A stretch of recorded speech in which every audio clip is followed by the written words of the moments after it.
afternoon, everyone. Welcome, Lara. Good to have you back again. Thank you. Yeah, how did you get on without me? Yes, it was quiet. It was quiet. I know what I mean. It does help when you've got somebody else there, though, doesn't it? You know. Oh, so totally. Yes. Totally. Yeah, definitely. I feel that as well. Doing the lives myself, sometimes I feel like I'm talking to myself. It was something I vowed never to do. So we hope. We hope. So, I know. Caroline Wallace, a big hello to Caroline. Welcome to everyone joining us. We're doing something a bit different today. We would like you to come and talk to us. Because, as Lara said, we very often get the feeling that we're just talking to ourselves into empty space. We would like you to come in and talk to us. So we have put a link up on each of the comments, and it's basically an opportunity. If you follow that link, you will come into the green room in backstage live, and then you can pop up between us and chat to us live, because we are asking what strange experiences you had on a ghost hunt, a paranormal investigation, or whether you've been to a reading or an investigation, or maybe even platform reading, or something either comical or just way out there, completely strange, or perhaps even a little bit shocking, that you were quite shocked that even could occur. Anything at all, we want to come and an opportunity to come and talk to us, because we've done a lot of talking over the past, how long have we been doing this, Lara? At least 3 months now, I would have thought. I think we have been doing about 2 months. Yeah. Oh, we got about 3 or 4 months. So yes, so come on, there is a link. I'll be posting up again. Follow the link, come and chat to us, and we want to hear your very strange and unusual situations or circumstances you've been on, either a ghost hunt, paranormal investigation, or even a private reading, if you can obviously divulge the contents of those readings. So if you are perhaps a reader or somebody tarot cards, spiritual medium, and have a particularly unusual or interesting experience, we would like to hear from you. So, Lara, you must have had many a strange occurrence in your time. I have. Just like, you know, there was no feedback, and now there's feedback. Oh. Flaming typical, I know. Oh, no, that's it, fine. I think it's cleared now. I think you're fine. Yeah.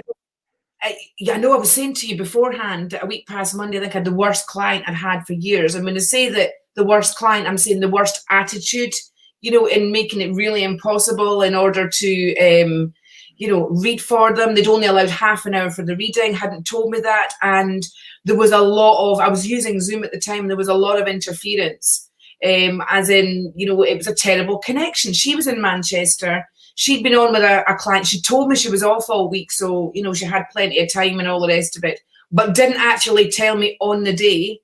And I moved heaven and earth to try and get a good reception. And it said that it was fine on my side, which it doesn't, you know, it was on her side.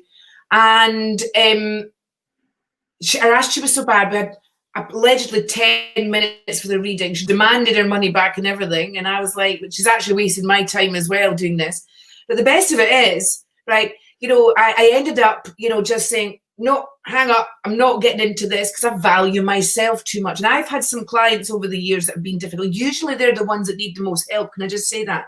And so I will make a massive attempt, you know, to try and connect with them, understanding that up front. Luckily, 99.9% of people are not like this, but, you know, we had that. And I did refund her the money, right, even though it was a very strange day entirely. And, you know, she still carried on giving horrible messages behind and stuff, which, you know, I deleted and then blocked her. Delete, you know, that sort of thing. I'm thinking, obviously, I just wasn't for her. Next day, I get an email from Zuna apologising for the interruption of the service and making the like any broadcast or any like Zoom meetings I was having, and they were taking responsibility for it. I was like, you see, it actually wasn't. There was an actual problem with Zoom that we were using at the time, which I was trying to say to her. And so there was no need for her behavior in the way that she was. And so I'm thinking that even for a reading is I like to have the kind of, there's a few non-negotiables up front. Is I like to read for people that really want to have that reading, right? Really want to have the reading, not really need the reading, right? Now, I appreciate that you do need a reading when you have a reading, right? But it's a different energy. They've got to want to be there. They've got to make the time for that, right? It's a common respect and courtesy. You know, each way, you know, an investment of energy, right? When you think about it, because no way, when there's a financial thing, it does not take on board the actual enormity of what you're doing. There's a small financial compensation for time, gift, ability, and the transformation it has with their life, right? That's the main thing, right? And you'll probably see, even when you're doing the ghost hunts, Jonathan, right? It is life transforming, something like that, right? You never underestimate that. You know, we might be doing it to get evidence or to, you know, for the result here, but the actual result overall is mammoth compared to what you're selling the ticket price for.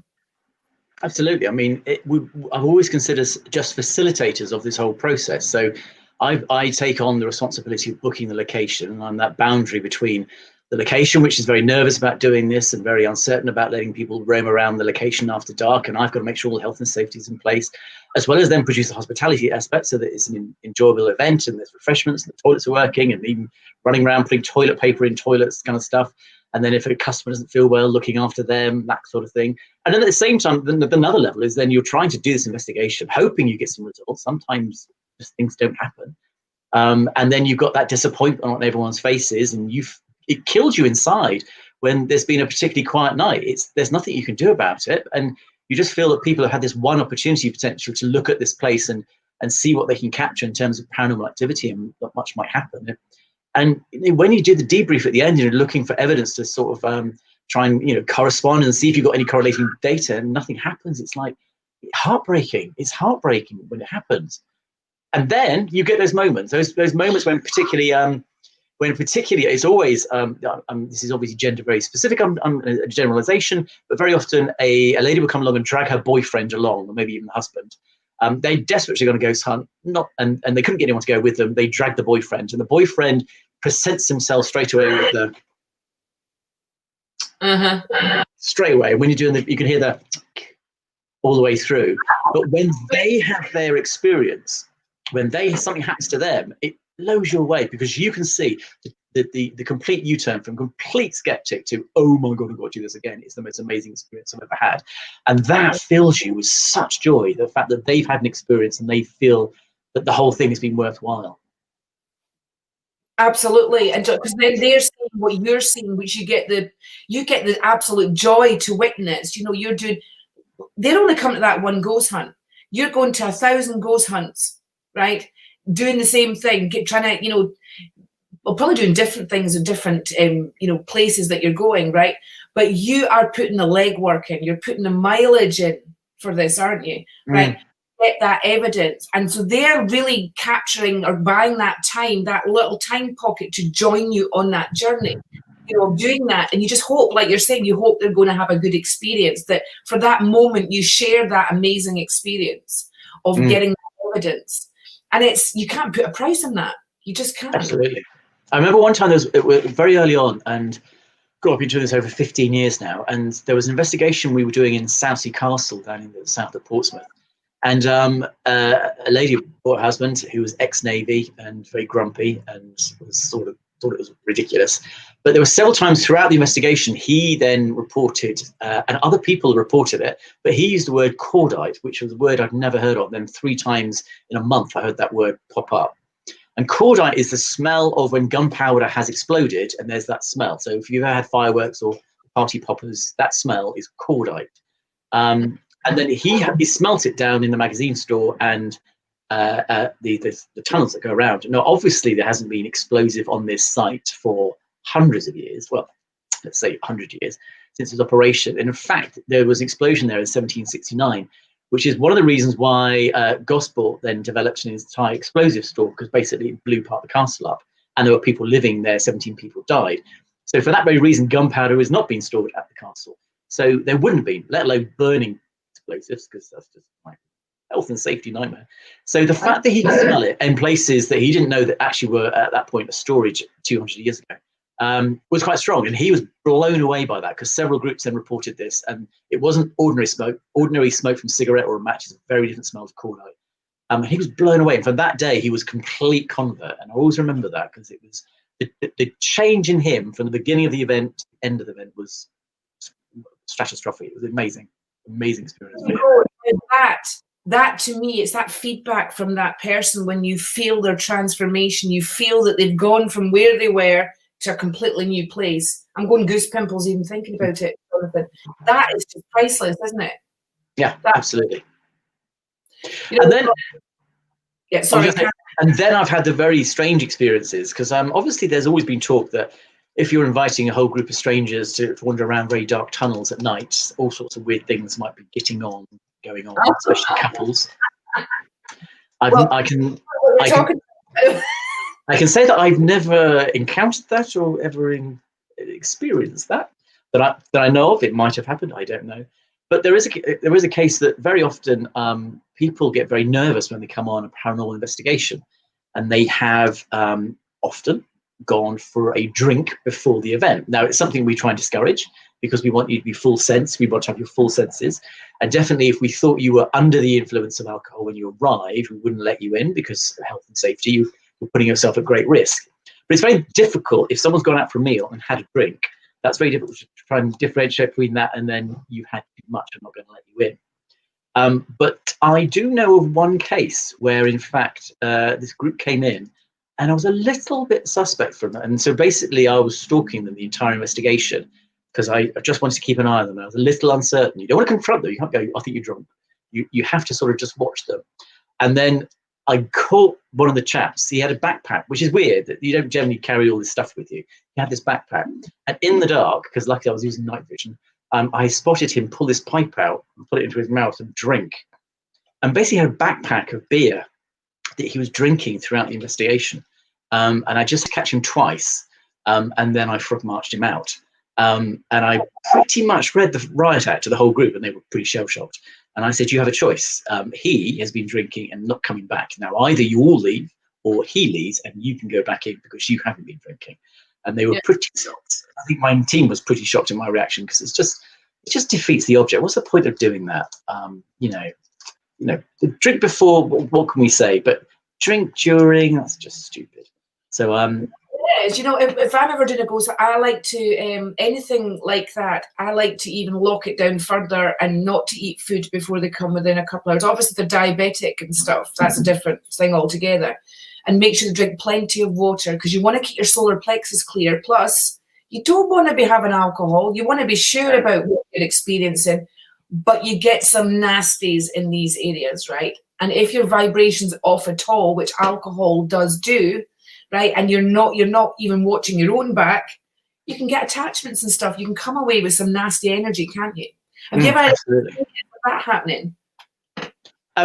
We've certainly had cases where there's been a particularly negative energy, and it's more of a case of someone's picked up on it and then someone has obsessed about it, that it's following them all evening, and then their concerns manifest into, it's going to follow me home, it's going to follow me home, it's going to follow me home. And you try and reassure them to say, won't necessarily do that, because if every spirit from every location followed everyone home, there'd be no spirits anywhere, because they've got to, they're here for a reason. They're not going to immediately attach themselves.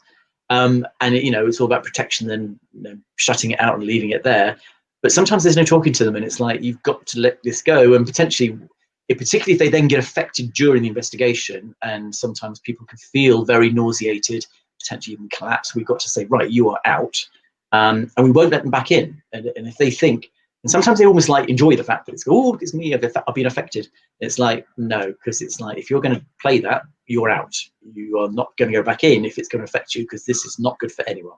Exactly. We're all looking for real, aren't we? We're looking for real, right? Not, I suppose, attaching to the idea, where you then feel, because it's human nature, isn't it? It's like, we like to look at the whole hysteria of everything, it really fuels the whole sort of inner self. All right. And good afternoon, John Spratt just popped on. Right, not yet. There he is. John, we know all about the spirits, don't we? So I have vomited at oh, wow. Yeah, I felt so bad. The energy was so low, it was just such a weird energy. You see, it was early on in my career, and I made the mistake of eating right before I went. And of course, that feeling, the next thing I knew, it just all came up. So I'm telling you, don't eat for about a couple of hours before you go. You can't even be going for a meal and then popping along to these things. It's just not worth it. It's very embarrassing. the start. Totally, absolutely. So if you've got any stories of what's happened to you on a paranormal investigation, or whether you've run a paranormal investigation, had some guests done some very strange things, come on, we'd love to hear from you. Or just put your message in the comments. John, I don't even know whether you'd be willing to share your views, because John, he used to run paranormal groups himself. He used to also have his own castle, he was saying as well. Right? It's not just me, right? And he had some weird shenanigans going on there. So, right. John, yeah, come on. Yeah, so John, if you want to come on, let us know. I know it's his lunchtime normally round about now, and nothing will come between him and his sandwich, let me tell you. But we've got it. So John, we've put a thing in there. If you've got 5 minutes, pop on and share your worst moment, either with a client or ghost hunting. That's what we're looking for. Caroline Wallace, I think, said she saw her gran a few times. Let's see who else has been on here. Harpreet, she's felt the odd thing or two. I know she has because she's told me. And Lorna as well. Lorna, have you experienced anything before as well? We've got Helen Randall as well that's watching us too. Right, everybody's egging John on, though, I can see it. Because we know that John will have quite, lunchtime now. We'll try and get up before you finish. I knew it, see, I told you, nothing comes between him and a sarnie. Honestly. Just eat it online, it'd be fine. You won't mind. I'm starving actually now he's mentioned that. So yes, if you've got a story to come on online and let us know. We would love to hear from you. Now, for example, when we used to run larger events up and down the country, it became a little bit much. That's why I went for a smaller scale. I do remember I used to use celebrity mediums to hum and talk, and then sort of go around the groups. And I do remember, and it was sort of like the moment I decided, right, I'm not going to do this anymore, is that the medium basically, even though they'd been to the location before, basically said, yeah, so what ghost do we have here again? I was like, okay, I think that's rather your job, not mine. And so I saw, at that moment, I thought, yes, if only the guest knew what was going on in the background, if only they could see, actually, the amount of hospitality, the amount of sort of smoothing over you have to do to keep everything running smoothly. I think London swims along like a swan, but in the background there's all this stuff happening to try and make sure everyone's happy. Well, I know that. I've got to be honest, I don't play very well, don't play nicely with other people for that reason specifically, right? So I refuse to get myself kind of like involved in all that, because like you're saying, the word celebrity, the minute they slap that at the front of their title type thing, and I mean, they've probably only read for, some person down the road that was a celebrity 30 years ago or something like that. Or even worse, international celebrity medium. International is if you go to different internet, of course, right? So you could talk about maybe somebody from Bollywood, that nobody's probably, over here have never heard of, maybe big over there, or somebody from, an Australian TV thing or whatever. But like you're saying, celebrity has, it's actually, I mean, going back to 1940s and 50s, like a star was like your Hollywood movie star and everything, and they were like royalty, weren't they? Nowadays, right, your next door neighbour could be a celebrity just because they've actually spent 3 minutes in a talk show somewhere. Or done a chat show like this. A chat show like this. What do you say, Connor? So, Lara, let's make everyone a celebrity. Come online now. Come on, Caroline. Come and join us. We'll make you a celebrity. I know. I use the word celebrity, honest to God. Right. I like to think international anyway. If you're an international medium, it's usually because you've got the ability, you've been worked in different countries. It's not just being in, like, so say if you're English, it's in England, or Welsh in Wales, or Scottish in Scotland. It's like you've gone further afield. Probably it's less likely now because of the virtual world that we're not doing as much traveling, so we can't get the international status like we did before, right? But listen, it was just as tough. I can tell you as a medium, right? It's hard work touring and going across, different countries. You've got to deal with the language barrier as well. You've got to have an interpreter there, that sort of thing as well. Relying the fact, this is what puts you to shame, relying the fact that, they understand your English language, right? Because they've learned it. It's actually quite embarrassing that we don't learn more languages. Do you know that? Just for that. Oh, yes. We should learn ourselves. I'm learning Latin. Altogether. Are you? Yeah. Oh my God, Jonathan, respect. So that I can read old Latin texts. I thought it would be quite interesting. Yeah, no, fabulous. Respect for that. That's one of the hardest languages. Ben learned Latin when he was at private school, right? So that's, it's compulsory. My daughter, when we were in Wales, had to learn Welsh. Oh, right, yes. And she had to nail it in a year and a bit, right, for her exams, because Welsh is compulsory there. It's the oldest language in the world, apparently. So this is how they keep it going. You've got to learn Welsh when you're in Wales. But can you speak Gaelic? No, but there's many a time I wish I could. Not Gaelic, Gaelic. Gaelic? No, I can't. You're talking how? Gaelic, the very north, isn't it? Right, the very north of Scotland, Gaelic. Yeah. Yeah. Yes, someone did teach me how to say hello in Gaelic. Let's hear. Now, anyone who understands what I'm saying is probably going, awful pronunciation. That's the only thing I can remember out of it. And that says hello. Hello, how are you? I'm fine, thank you. Well, thank God for that. Do you know, Jonathan, I thought that all of that just meant hello. Oh my God. It's very cold up north, but I'm sure they try and say it faster. I know, probably. I tell you what, though, it's a fascinating language. So you need to give us a whizzle with your Latin, right? When you've learned, have you got any? No. Okay. The pronunciation of Latin is very complex, and it's there's all sorts of things you thought you knew how to pronounce, and then suddenly you realise it's not. So, for example, I was watching a program last night. I'm so off topic on Julius Caesar. And which any Latin people should know is actually pronounced Iulius Caesar, because the J wasn't a hard J, and all C's are K, so Kaiser, not Caesar, and it's Kai. And then she was writing up Veni Vidi Vici, and she said V, and now it should be pronounced W, so it's Winnie and Widdy Wiki, and it sounds very odd. And then when you start saying these words, and every single V is a W, it's very odd. It sounds very odd. You sound like you're... Yeah. Absolutely. Julius, the Kaiser, imagine Kaiser salad doesn't sound the same, does it? Kaiser salad. And Caesarean. In fact, she started the it was Mary Beard. It's fascinating. So she started with the Caesarean because that was presumably how Caesar was born. And so every Caesarean is named after Julius Caesar. So was he the first one to do a Caesarean? Mythology, yes. Whether it happened or not, we don't know. But that's why the whole process is named. The C-section is named after Caesar. Kaiser.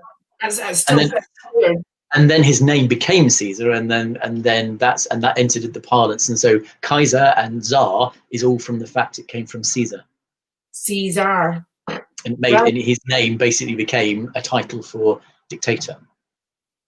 Okay then. No, that's true. That's incredible. Yeah. John is face. Yeah, we've got Dominic Lydon as well on. Right, Caroline's in her PJs and she looks like hell. Listen, we both feel like hell today. Can I just say that? So you would be placed, Caroline. So if you want to pop on, it's fine. We won't laugh.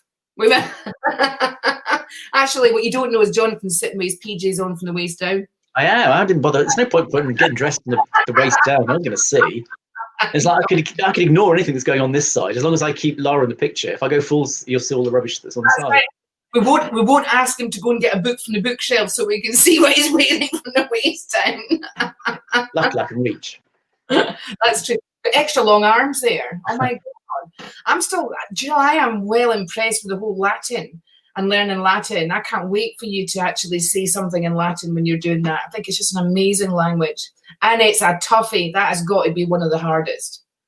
Well, it's only because I go to a lot of historical heritage places, and very often, particularly gravestones, are anything from pre-1700s are written in Latin. So sometimes, and it's a shorthand Latin. So you've got to understand Latin in the first place to understand the shorthand. So I thought it would be very useful to learn the Latin so you actually see what they're saying, because they might be saying something really comical or something funny or something quite profound. Look at the bright side, right? You could be channeling some Latin dude when you're out doing these ghost hunts now that you know Latin, because I think usually, I go to a lot of abbeys and monasteries, so I do a lot of Gregorian chant, and then sort of end up sort of channeling some monk who's going to speak, who would have only spoken really Latin. Yeah, Jonathan, this has got to be a date in the diary here, right? To get some. You've got to do this out in location, chanting with the Gregorian monks and stuff, right? I will see what I can do. Yeah, we definitely need to do a session on that. All right. So Go on. Don't Facebook with cope, she said. So I can tell everyone an interesting thing. So if you ever go to any of the old cathedrals and you look at the gravestones, you might see the initials HSE written on the gravestone. And that is Latin for Hic Situs Est, which basically means in this site is, basically meaning here lies, in this site is. It's HSE and then the name of the person. Okay, right. Greg Hart opens Google Translate. Greg, I'm disappointed. He's basically saying just use Google Translate, and of course the new smartphones, you can almost just put to the object and it will translate it for you. Greg, you've probably missed the first part of the conversation. We were talking about the international status, like international ghost hunters, international mediums, that sort of thing, and going to different countries to get the international status and having to get translators when you're doing stuff. When at that point, right, this is what I do, I'm ashamed of myself, right? We really should know more in the way of languages. And then we started talking about old languages, didn't we, Jonathan? Sorry, we were off on one. We were off topic entirely, right? I get the whole translating bit, which we do. Listen, I've got a lot of Russian clients. Can I just say that, right? So I am learning bits and pieces. I know. What's the frown for? So what sort of Russian clients do you have? So because I saw a film about Molly's game, and she had Russian clients to her poker game, and she got into a lot of trouble because of it. Just saying. Right, no, Russian for transformational clients, right? You know, like to do the kind of work that I do. Well, at least I think maybe I'm helping them do something else and I haven't noticed. I don't think so. Might want to do a check.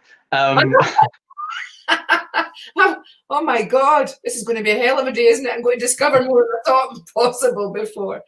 All joking aside, guys, listen, share your worst experiences that you've experienced in a supernatural sense, by the way. We need to emphasize that, right?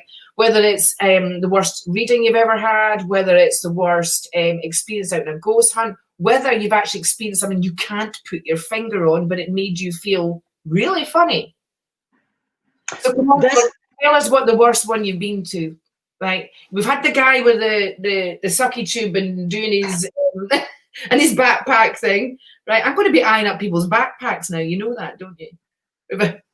Well, Greg has just this second said something which I was just about to say. The number of times that many of the ITC, interdimensional communication devices, effectively have inbuilt vocabulary. They have an inbuilt library of words, those words being English. And so they'll pump out all these English words. And it's exactly what Greg has just said. It's like, why are all these naturally in English? Now, in terms of mediumship, I'm sure you can interject on that, in that you could still be speaking to someone who is French, but because they're not actually speaking to you, unless you're only clairaudient, they're expressing thoughts and emotions, you can translate universally. It's to do with the operating manual, right? French medium, they're going to, and you've got, say, I'm just going to make it simple at the moment. So you've got somebody who's passed over early 19th century, right, for argument's sake, and they're talking, you know, their version of English. Like you're saying, could you imagine what it's going to be like in 50 years' time, right, with all the text language, right? So the operating system of that medium, our system as an intuitive, and that intuitive muscle will get a feeling that they were English, they spoke in the 19th century English, but because she's French or he's French, they will translate it into French and say it in French, right? So that's to do with the operating system, right? Your physical, your mind, what you've learned, because that's your computer bank, right, of what you know. But when you're in channeling mode, right, you can say stuff like, look at the religions that speak in tongues. You understand what they're saying? Right? They call it speaking in tongues because, let's be honest, nobody can understand what they're saying. It's just a pile of shit. It's gobbledygook that comes out, right? So there's no, I like reels, there's no messing when it comes to me. So to me, that just tells me that operating manual's a bit defunct, right? And this speaking in tongues is actually more because they're off their head. They're off their head, right? So you pay attention to this, right? You can get, if that person like Jonathan, he's learning Latin. So if he was a medium, right? And he got the whole Latin. Because he's learned Latin, he will have a memory bank of vocabulary in there that the spirit will be able to extract that information from and be able to say that. So you'll be able to say some of those Latin words. Absolutely. But I am curious though about the like the ovulus, the spirit box, which predominantly will always speaking in English. The spirit box, of course, is just picking up a radio signal, so it will pick up whatever area you're in. It will pick up the language of the area. English, and we're only hearing English because that's our language. Maybe if it was in French, maybe if it was a French person, they might be able to hear the French interpretation of that. Oh, that's a thought. But the moment the things like the ovulus, it says the word and then texts it as well. So it puts the word up, and it's usually English. Now Greg, come on, have a debate with us. Greg's saying, I don't buy that. Half the British mediums I met barely speak English. Never mind knowing that the alleged spirits are communicating. Whoa, bring it on. Down to the medium, Greg, I've got a very grounding and understanding about it, so I'm going to put that down to you've just met some really shit mediums. Sorry, there's nothing else about it, right? I can speak for myself. I don't buy into anything like what you're saying. I don't buy into that. I recognize negative, and I recognize somebody looking for something that's wrong, as opposed to being balanced and looking at both sides as well. So Greg, want to talk about it? Come on and chat to us.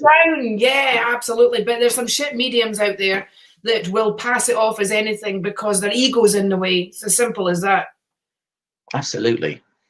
So if you would like to come and talk to us about anything to do with the experiences you've had on a paranormal investigation, talk about mediums, we've seemed to wander on to that subject, do come and talk to us, or just comment away. We're quite happy. We can share the comments, so we can share the conversation to anyone who's watching. If not, we will just blether on. That's right. Could also get paranormal investigators that just literally get up one day and decide to buy like a box of, like meters, temperature meters, like all the kit in that, and they go trundling off and think they're a Ghostbuster, right?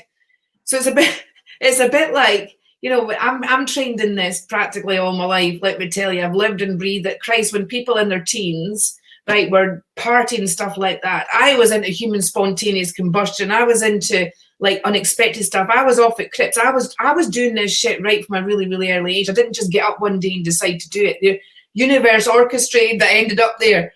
Doesn't matter what I did. But you get people in different other, like the ghost hunting. I'm sure you found that as well, Jonathan, where they just literally got up one day and decided. Oh, yes. Yes.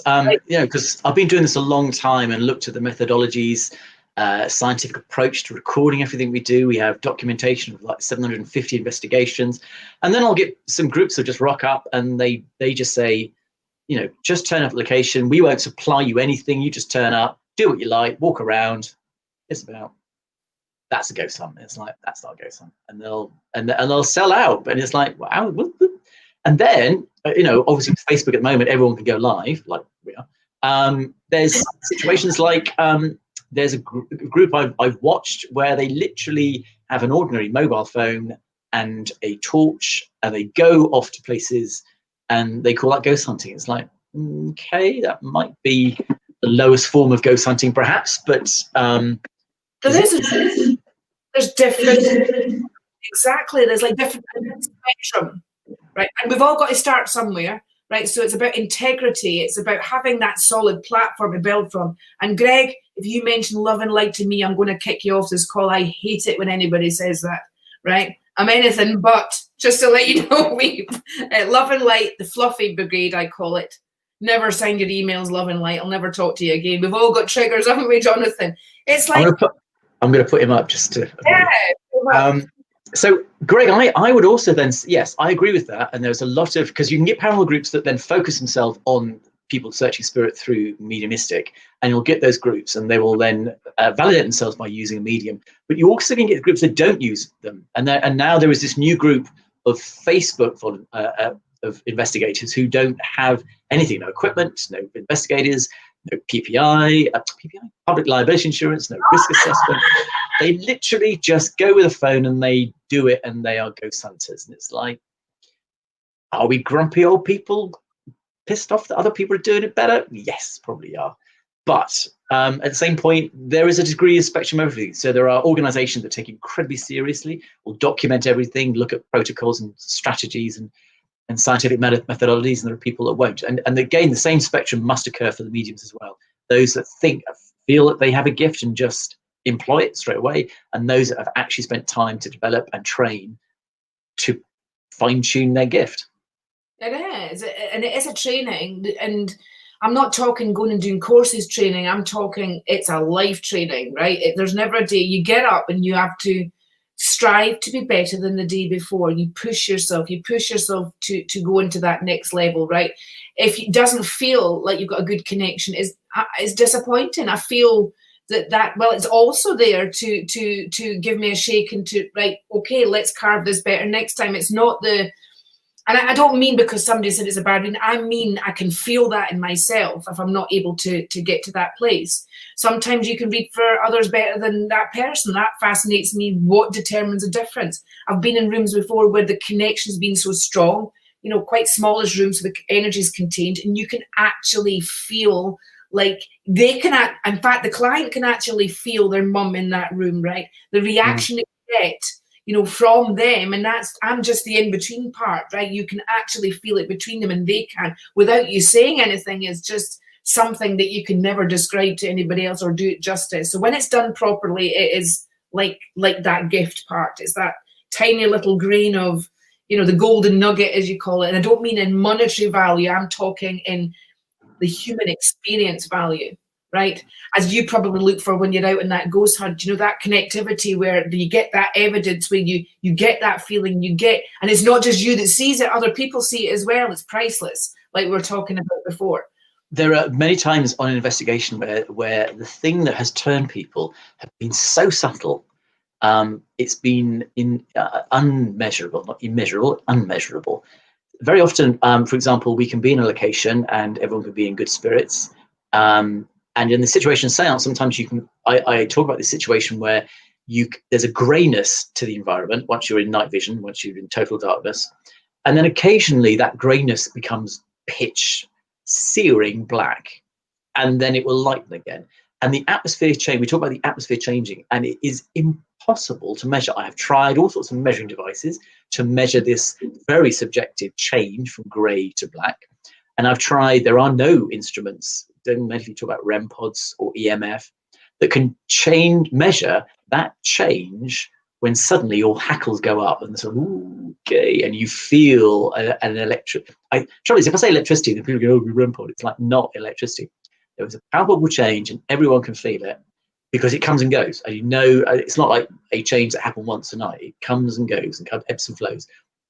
And that is really noticeable. And I've done all sorts of experiments where I've kept people and I've asked them to independently write down when they felt this change. And we monitor the time of it. So people weren't feeding off each. It wasn't one team that, oh, did you feel that? And everyone go, oh, yeah, I felt it.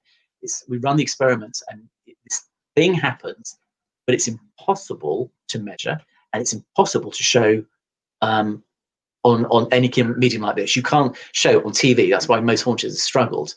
That's why most haunters have to push to the extremes, because sometimes it's that change, which is amazing, and everyone goes, oh my God, it was almost electric when they come out of it.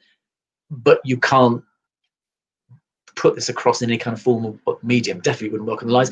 And that's why then the Facebook lives are then people walking around going to haunted trees with chains on with a green light, because it looks amazing, because that's all you've got to play.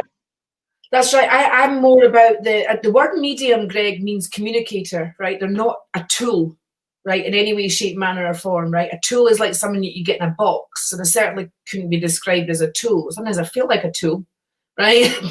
It's maybe more, for a good medium, a proper medium, right? You'll get 100 people saying they're a medium, you'll get one that's actually a proper medium. Let me tell you, right? A medium is something different entirely. And when you're in the presence of a medium, you actually see a medium at work, and it's more about the experience. Their job is to bring that experience to you, to transform you, to shift you through grief, to shift you through that experience, to help add something to that experience by bringing a different thing, not to build the experience off of the back of the medium, right? Because remember, they are human, right? You can have a voice box, you can have a ghost box, right, to scan through the channels and stuff like that. That is a tool, that is something, but it's a human being, it's a person. And remember, they are subject to human being things as well, including their ego, by the way, if it's not well balanced. I mean, I made the decision many years ago not to use mediums on the investigations that I run. And for the reason that I found that the public were too easily drawn as a voice of authority. So it doesn't matter who the medium was or how you ascertain or judge their skill set. The public were too drawn to what they said and put too much weight on what they said. It didn't matter what they picked up themselves or what they considered intuitively what they might be detecting. They would literally hang off the word of the medium. So they might be feeling really cold in their spot, but if the medium said it was over there, they would ignore their experience and then go with the medium. And I realized that then, unfortunately, that was weighting it too much in one direction. It had to be about the personal experience. I really both situations, the parrot, I'm getting feedback, paranormal investigation runs a thing. If you get a medium in, you bring them in, they have no information whatsoever, you bring them in, right? You get what they're getting, right? They get that hour, couple of hours to do that. Then they leave. That's it. That's it. I don't know why they're staying there for the whole entire time, because it's about the investigation people are running it, right? So for example, Jonathan, if you're doing that, doing the ticket thing, 100 people are coming, right? You subcontract a medium to come in, or you get your medium or whatever to come in. So they come in for that couple of hours and then they leave. They don't stay with the people, right? Mediums, they're not supposed to stay in that energy, let me tell you. They're in and out. But that's what their job is, in and out. They're a communicator. They're not there like the people to sit in it. They're not a paranormal investigator like what you are. I think if they were there filmed separately and then that could be played at the end of the evening, I think that would be quite interesting. Yes, or put them in another room, right? Yeah. See what they get, right? Because in my experience, mediums, the less information they have, the better, right? You want to push them through that medium channel. The intuition is a muscle. If there's too much distraction, people round about them, right? You've got computers, you've got electrical equipment. All of this distracts from the actual getting the actual message and getting the information, right? And at the end of the evening, you put it all together, right? And you say, right, okay, what's the but? Okay. It's unrealistic to expect that any person doesn't know about a location they're going to. I would then have the problem that I would have a medium who has been with me 6 times to that location, and I know that the previous way they went with another group to the same location. So to me, that's then polluted, because they're regular and they know the one that they'll then know what they got in terms of what got a hit and what didn't get a hit in terms of public acclaim. And they fine tune what they can say about that location in terms of previous experiences. And also now it is impossible not to spot something on Facebook or on YouTube or even on Google, not to have that information thrown in front of you. Yeah, well, I don't read the papers. I have no time, right? You're maybe crediting them with more than what you actually think. Now, yes, I get that. You maybe should have a team of mediums. Don't go to the same locations is probably the answer to that, right? They have to be different locations. Don't tell them until the last minute, but you've got to be able to have that trust in the medium of they've got to say and agree up front they're not going to do that, right? And that's it. You can tell the difference. If they start to come out with stuff that's very, very specific, and something that sounds like it's right, you've got to use your intuition in that one, then it probably is. But personally, I don't give a shit, and I don't have the time to do that, and I certainly don't have the interest to look up and stuff like that. I'm not that. But I would say that then I'll take up Greg's comment here, is that then what you take from that medium, you have to then go, that's interesting, we'll add it to the list of things we've got. Sometimes the difficulty is sometimes that I then see we have proof. And I think you then can't say we've got proof. This medium, they never looked up anything, honest, then comes up with something that was got previous week from the same team. Then, oh my God, they come up with, therefore we got proof of the afterlife. And it's like, you can't make that leap. It's a trust thing. Issues with that. Any relationship, right, is about building. It's about building trust. So you have a clear spec of things. The contract should say that if it's discovered that way, then they're fired, they have to pay the money back, whatever, that sort of thing. It is about relationships. And maybe there's a fundamental distrust of mediums there, right? Plus maybe connecting with the right mediums. Like I said, you'll get 100 people, but only one will be a proper medium. So they're more clairvoyant. That's different entirely, right? For me, they're just another tool in the paranormal investigations toolbox. Maybe not, I wouldn't say tool, like I said, Greg, because that sounds, again, you're more on the other side of things where you've already made your mind up. So there's no point in a medium coming along because the mind is already made up, right? The mind needs to be open to these things, but it's about the ability to build a relationship with the right medium, okay? That has no interest in the history of places or even the brain space. Because trust me, when you're a proper medium, you do not have the brain space to even do stuff like that. Whereas people that are not a medium, right, they, out of their fears and insecurity and stuff, they'll go and thing it on. Now I can smell fear a mile off, right? So if I can smell it, I like to think other people can.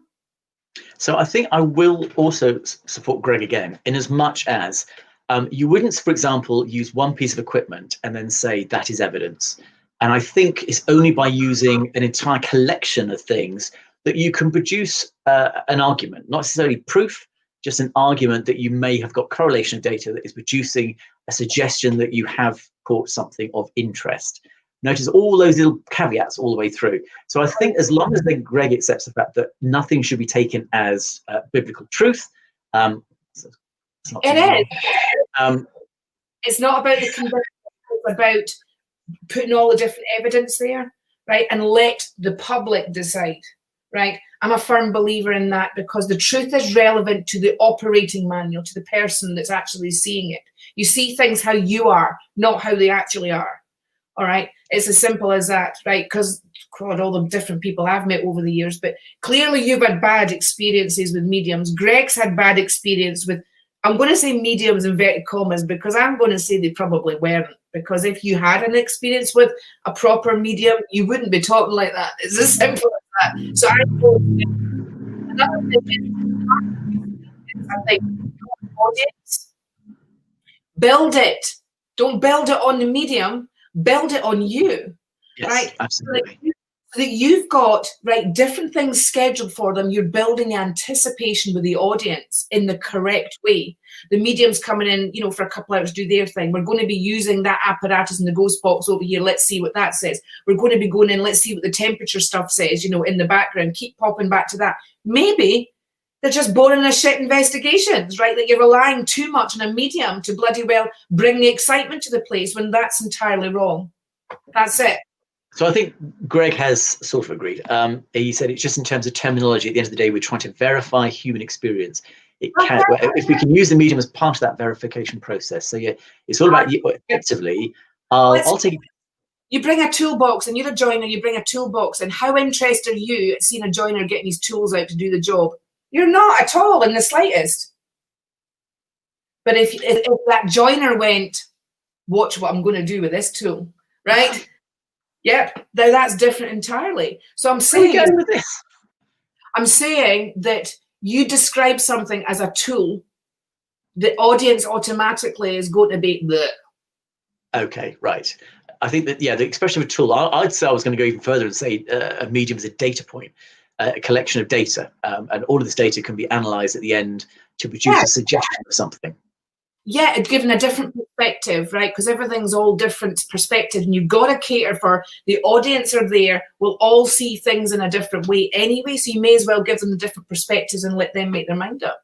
Absolutely. And hope at the end of the day they're going to see what you see, because and get that physical experience, that emotional, spiritual, connective experience of proof that we're all connected. I mean, that's amazing, isn't it? I want to come back to Greg, but Dominic has asked, how do we protect yourselves with heavy energy in all situations? Maybe it should be from heavy energy. I'm not taking a backpack of beer in is one of them. But right. So, but this is the part where everyone's expecting me to say, take your bag of crystals in, isn't it? When I can just tell me. John, you are more powerful than what you realise, right? If I was to empower you and say, up here, right? It's all up here, right? What I would do is in any situation, if you're never sure, you would, I'm going to say a bubble, but it's not really a bubble, right? It's a protective thing. Listen, if I think that somebody's aiming negativity, I'll slap up some mirrors round about me. I'm visualizing them in the head. The mind is very, very strong and powerful in a lot of ways. You can protect yourself. Quite frankly, right? They're not meant to be in your vicinity. So you tell them to fuff off. It's as simple as that, right? It really is that. They prey on the fear factor, remember, right? Energy, fear. The energy of fear changes things, right? So when you get that low vibrational energy and you put that low, because fear is a low vibration, you're going to connect in with that, aren't you? And you're going to experience the stuff that's a bit scary, right? Really. Greg, I really wish you'd come on because you've got some great stories. He then mentions that he used to do public events, but he witnessed one of the top mediums in the UK talking to a flashlight during a grand seance for half an hour. Oh, well, no, that, Greg, I would have been out the door as well. Can I just tell you that? I have seen this. Now, the flashlight, I think, has gone out of fashion, but for a while, there was basically getting torches and undoing them slightly so the connection wasn't quite done up. And then the torch would go on and off, logically, randomly. But if you ask questions, it would fit to when you were doing, and then it would be like it was like you were communicating. It was a method of digital communication. So I can sort of see how it was working, and when that happens, it might be influenced by spirit. But effectively, it was someone talking to a flashlight for half an hour. I've got a client who talked to her dead husband through a touch lamp. Right now, this touch lamp works perfectly. Right, it goes on and off touching it. Right, it doesn't go on and off in any other ways. But when you feel her husband drawing near, right, and she sits and she talks to her husband, and the lamp flashes on and off. Now, we can have all the logical explanations, but just remember, we're always going to find reasons. Our brains are hardwired to protect you, right, at all costs. So you're always going to pull in anything you learn, you're going to pull in to explain something, right? But you need to experience, you do need to experience this actually to understand what I'm talking about, right? There's no batteries or things that are unscrewed from it to make it like that. This thing works normally under normal circumstances, except when she's talking to her husband, right? Even I'm there going, that's incredible. You need to actually experience that, honestly. And was it grief? You know, she was really missing him. If I remember rightly, it all started because she couldn't figure out the Sky password. You know, like, you know, when you had the remote control and you had to put it in, right? And I remember muttering away, and then she was talking away to him, and then she noticed the lights was like the touch lamp was flashing on and off when she was talking away to him. She was so annoyed at them. She was talking out there, you know. And well, there you go. And so that's incredible, but no dodginess, no thing. Who talks to a touch lamp? Sorry, who talks to a flashlight, right, with the thing unscrewed? Greg did say it was a mutual friend who set up the torch. Now, I don't know whether implying he set the experiment up or whether that was justification of it, but I had a very similar experience where it was one of those revelations where you think that was the moment I thought, I'm not doing this again. And I had a medium who was doing some table tipping, and that can be quite an interesting experiment. To me, it's never evidence of anything, but it's an interesting experiment, particularly human psychology, when the table's moving and stuff. And it can be quite dramatic in terms of its movement. But what was happening was that there was a lot of movement, and there were about 6 people around the table. It was a relatively small table, relatively unstable table, that's important. And then one by one, the people were dropping off the group. Mm-hmm. And I then got called over at that moment when I realized it was just the medium on their own with their finger on the table, spinning it round, astounded by its energy and activity. They were blown away by how amazing it was. I was horrified that I had a group of people watching going, what on earth is this? It was almost watching a medium talk to a torch for half an hour. They were having a whale of a time, but the public had lost all credibility. They had stepped back and gone, "What is this?" And unfortunately, then I thought, "Nah, this has got to stop," because they unfortunately knew what had happened, and I just thought, "You're spinning it, and you're amazed by it." I really don't think it was intentional at all. I thought it started off good, and everyone dropped off, and they were. And I was like, can't you see you're just doing that yourself now? And yeah. Had they stepped away and it'd been doing it on its own, that would have been amazing. Or had the public, who are random individuals, been creating it, that's one thing. But the person who's effectively been paid to be there, spinning a table, have lost all credibility now. I have to say, outstanding experience I've had was actually to do with table tipping. Hang on, somebody's just about to comment. I'm waiting for. It was about table tipping, right? And it was my first experience. It was a really heavy table. It was a wooden floor. Oh, hang on, sorry. It's my son, I know. And I could see it on my phone there, and I just couldn't stop. And we were at this, I can't even remember the location. I think it kind of, I was so confused. There was 4 of us, right, at this heavy table, and the table started moving, right? And then it started moving fast, right? Then we couldn't hang on to the table. The thing was moving on its own. We took our fingers off the table. The thing kept going on its own round this floor, right? And you couldn't lift this table. Can I just say it was a heavy table, okay? At that point, somebody, because there was a hotel attached to it, one of the guests walked in, and his look of astonishment, just as because the table was going around this floor on its own, like you're saying, when it's doing it on its own, right? You're like, holy crap, right? And then I became concerned about the mental welfare of the guy. Never mind the mental welfare of me, because I'm like, this is the first time I have done this, and look what's happened. I went out there, and he was on the phone going, I'm telling you, mate, I just saw a table running around the floor on its own, right? And I'm like, can you imagine the person at the other end of that phone when he's got this guy, he's trying to, process, because he walked in, I think he must have been looking for the toilets or something. He'd probably drink as well, because we're in a hotel. It was kind of like tea time-ish. I like to think he wasn't. He didn't seem like he was paralytic, but a mixture of fear and excitement with him, it mirrored what I was feeling at that time, because I didn't know what to expect with his table. Right. And I think that was probably the key. I didn't know what to expect. None of us did, at that point. And then it happened like that. So I've got to say that I've had a really good experience, with that. Right. And I kind of really don't, I've done it before. I've done where the table tips and stuff like that with students and what have you, and then tips on its own and what have you. And I have to say that it's very impressive, right? You are sitting there going, wow, how can that happen? It is transformative. I've yet to be convinced. I think I was just lucky, and I just happened to. Honestly, no consent. And this is the thing: if you've already mentally got that preconception up front, then I think you're always going to be disappointed. To be honest, there's a certain thing in this kind of profession to look at it through a child's eyes. Yes. Yeah. But I think it's because when I was first encountering table tipping or rapping, however you want to call it, I was promised that a table was going to move of its own accord out of a room, which is a physical violation of the laws of physics. So I was very excited to see this. What I saw was a table rocking with people with their hands attached to the table at all times. And if someone's got their hands connected to the table, then whether through micro movement or physical exertion, you have a person attached to a table, and therefore you can't say that it's violating the laws of physics. A person attached, I think for me, an energy thing,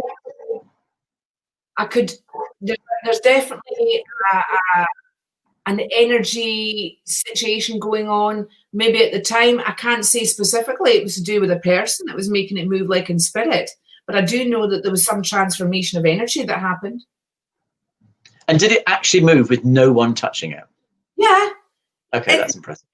It's one of these really heavy tables we only used it because it was wooden, right? And I'm thinking, right, so we put our hands on it and that we're asking the table to move, and you can actually feel it moving underneath, right? It was a wooden floor, so it wasn't carpeted, so it didn't, we knew it wasn't going to get caught in anything. We were actually students learning. The teacher wasn't in the room, right? It was after we'd done all this learning. So there had been a whole load of people in there energy-wise, right? Learning. There was 50 odd people in there, and we'd been in there all day. It was a vegan diet that week, can I just say, right? By the time I got to Wednesday, I was paying somebody to make a cappuccino, down near the kitchen, right? Okay. There was four of us there, me being one of them.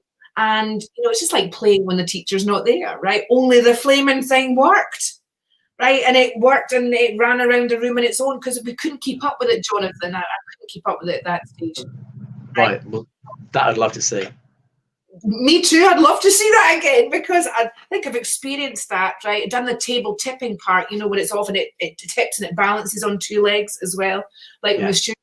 But that, and I look back now and I think probably because we didn't have an expectation, there was definitely some sort of energetic thing going on there, and the jury's out. Was it spirit? Was it not spirit? Was it like something to do with the energy and the way that, like a kinetic thing, you know, going on? You're the scientist, maybe an explanation for that. But how do you explain a table running around on its own in a room?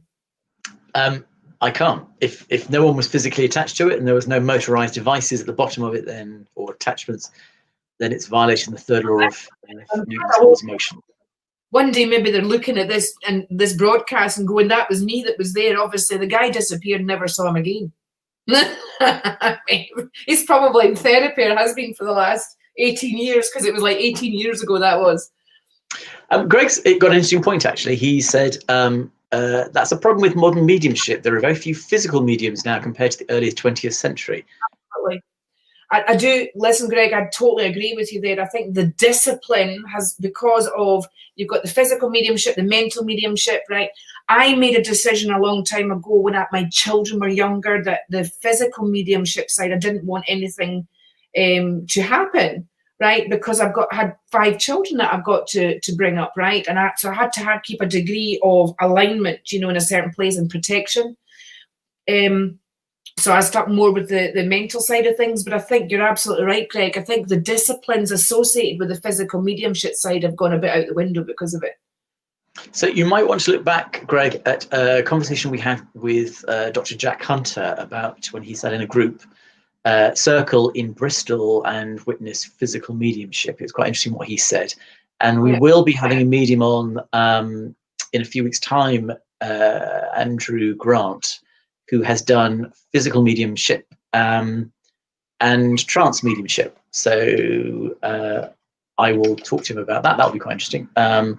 So yes, it's quite challenging to get physical mediumship, because it is sort of pinnacle of, as Lara was saying, it takes a lot of work, basically, lot of work. Yes. Can't dip it. So Lara, we've made an hour, so we've blethered for an hour. We've managed to do that, guys. I know, it's quite impressive. Dominique, thank you so much for taking part in this. We really appreciate it. Hope you've all found it interesting. Again, ask us any questions and we'll be happy to answer. If there's anything you'd like us to talk about, get any other guests on, do let us know. Do send us any evidence you've got of physical tables moving. We'd love to see them, and then we can discuss them in the future. In the meantime, we'll just sign out. Have a good week, everyone. Have a good week, Lara. I'll catch you soon. And we'll see you guys next week. Take care. Bye-bye.